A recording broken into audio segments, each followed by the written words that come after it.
Ito mga idol, yan po yung saktuhan niya. Yan. Ito kalaki. At doon sa ilalim, yan dyan. Ito. Maganda po yung variety na to. Ito po ay ang Calix 2 F1. Yan. Talagang pang matagalan na tanim. Kahit abutin to ng 1 taon yan, namumunga pa rin yan. Basta alagaan na sila sa pataba, insecticide. Tapos kailangan din silang i-pruning. Alisin yung mga magugulang na sanga para bumata yung puno. Bumata yung tanim na talong. Yan. Dito mayroon pong saluyot. Napakalago ng saluyot.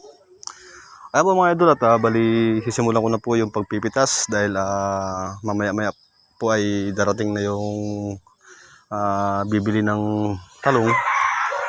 Ayan.